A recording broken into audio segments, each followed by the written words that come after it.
Hey guys, I'm Chris Buck, and today, the greatest guitar solo that nobody ever really talks about.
Before we dive into today's video, I just wanted to say a very quick thank you for the overwhelming response that I had to the announcement in my last video of my band's first ever North American tour. New York and Toronto sold out in only a few hours, and Chicago and Minneapolis are very soon to follow. And amazingly, we're going to sell out as well, it looks like, Antone's nightclub in Austin, Texas, which is just absolutely mind-blowing. It's such an iconic venue. We're really, really excited for the tour.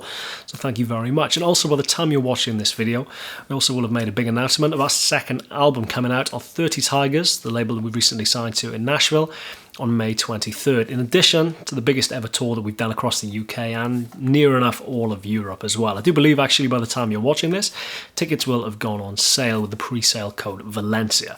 Put all the links down in the description box if you want to check that out, but hopefully see you on the road. Anyway, back to the video. So I'd probably go as far as saying that Fleetwood Mac's Rumours is one of my favourite albums of all time. It's one of those rare bodies of work that is near enough perfect. It's pretty much faultless from start to finish. They didn't put a foot wrong. And honestly, I can't really think of many examples of records like that. I think Appetite for Destruction and Hotel California are the only kind of two that jump out at me at the moment. But as brilliant as Rumours is, and as wonderful as The Chain in particular is, for better or for worse, like most Brits of a certain age, it will forever be the sound of Formula One on the BBC. It's the sound of Nigel Mansell's blowout in Adelaide. It's the sound of Michael Schumacher trying to take out Jacques Villeneuve in Jerez. It's the sound of my dad waking me up at like 4 in the morning when I was 5 years old to tell me that Damon Hill had finally won the championship in Suzuka.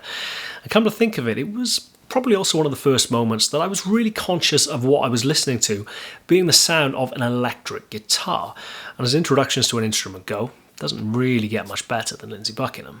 Not just as a songwriter, but as an inimitable instrumentalist with a truly unique and distinctive style.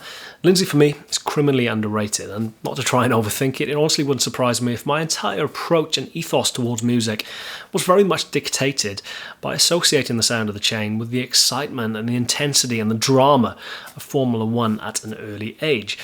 The solo on The Chain is about as good an example as you will get in solo construction. It's a true masterclass in that respect, which is why, when it came to covering this with Martin Miller's band out in Germany recently, when he was kind enough to invite me over, I didn't really deviate much from that original solo, to be honest. It is hard to improve upon perfection, as they say. But for some reason, if you do want to learn my solo, I've actually put the tabs for it available for free through my website, as well as actually adding the Line 6 Helix preset that I used for that solo, for that sound, on my web store. I'll put all the relevant links down in the description box below. Over the years on this channel, I've spoken repetitively, I imagine, somewhat ironically, about the idea of using repetition in solos. And as I said, Lindsey's solo in The Chain is a true masterclass in solo construction, particularly using that idea of melodic kind of development and repetition to really take the listener on a journey. You get over 6 bars into the solo before he plays more than one note, and even then, if you add up all of the notes in the solo, probably got 4 or 5 tops, but it's all about the intensity and the meaning and the intent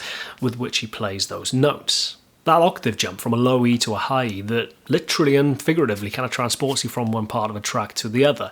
And then those big frenzy bends with that frantic vibrato that makes your hair stand on end.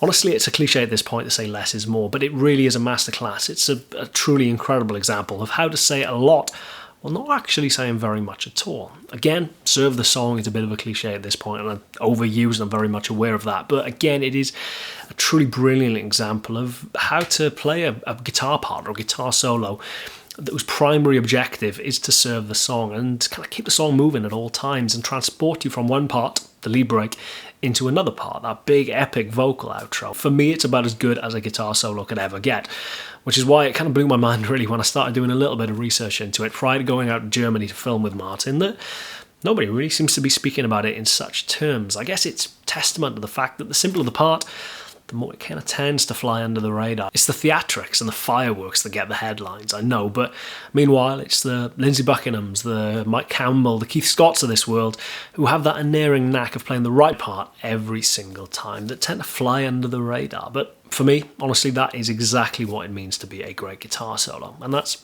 pretty much all I've got to say about that. Thank you very much for watching. I'm Chris Buck. Hopefully see you out on the road. See you soon.